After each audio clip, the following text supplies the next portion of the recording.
प्रिय भक्तजनों, स्वागत है आपका मेरे YouTube चैनल दिव्य भक्ति और ज्ञान पे। अगर आपको मेरे वीडियोस पसंद आए तो कृपया इसे लाइक करें और इस चैनल को सब्सक्राइब करना ना भूलें ताकि आप मेरे सभी आने वाले नए वीडियोस देख सकें। धन्यवाद।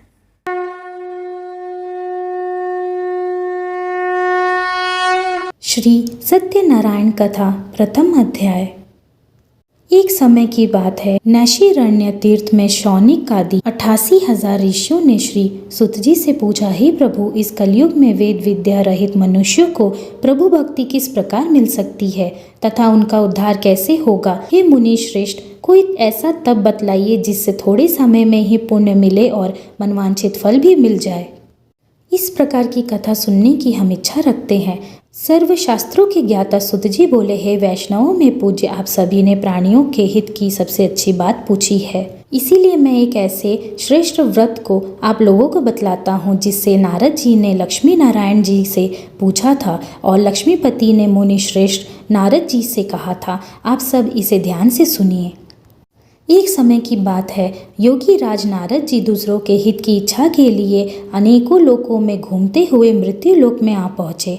यहाँ उन्होंने अनेक योनियों में जन्मे प्रायः सभी मनुष्यों को अपने कर्मों द्वारा अनेकों दुखों से पीड़ित देखा। उनका दुख देख नारद जी सोचने लगे कि कैसा यत्न किया जाए जिसके करने से निश्चित रूप से मानव के दुखों का अंत हो जाए।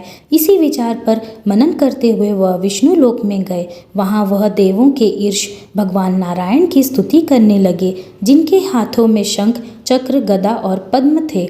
गले में वरमाला पहने हुए थे। स्तुति करते हुए नारद जी बोले, हे भगवान, आप अत्यंत शक्ति से संपन्न हैं।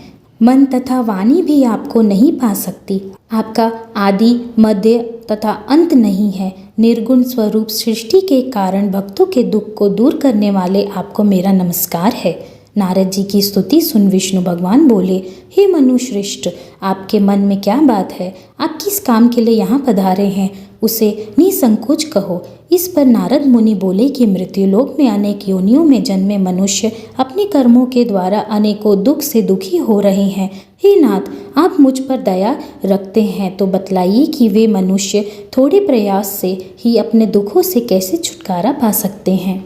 श्री हरि बोले, हे नारद, मनुष्यों की भलाई के लिए तुमने बहुत अच्छी बात पूछी है। जिसके करने से मनुष्य मोह से छूट जाता है, वह बात मैं कहता हूँ, उसे सुनो। स्वर्ग लोक व मृत्यु लोक दोनों में एक दुर्लभ उत्तम व्रत है जो पुण्य देने वाला है।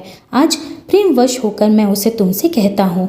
श्री सत्यनारायण भगवान का यह व्रत अच्छी तरह विधान पूर्वक करके मनुष्य तुरंत ही यहाँ सुख भोग कर मरने पर मोक्ष पाता है। श्री हरि के वचन सुन नारद जी बोले कि उस व्रत का फल क्या है और उसका विधान क्या है? यह व्रत किसने किया था? इस व्रत को किस दिन करना चाहिए? सभी कुछ विस्तार से बतलाएं।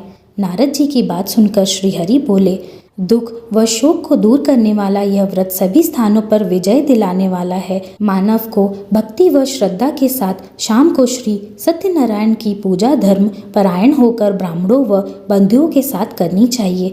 भक्ति भाव से ही नैवेद्य, केले का फल, घी, दूध और गेहूं का आटा सवाया ले। गेहूं के स्थान पर साठी का आटा, शक्कर तथा गुड़ लेकर वह सभी भक्षण योग्य पदार्थों को मिलाकर भगवान का भोग लगाएं। ब्राह्मणों सहित बंधु बांधवों को भी भोजन कराएं। उसके बाद स्वयं भोजन करें। भजन कीर्तन के साथ भगवान की भक्ति में लीन हो जाएं। इस तरह सत्यनारायण भगवान का यह व्रत करने पर मनुष्य की सारी इच्छाएं निश्चित रूप से पूरी होती हैं। इस कली काल अर्थात कलयुग में मृत्यु लोक में मोक्ष का यही एक सरल उपाय बताया गया है।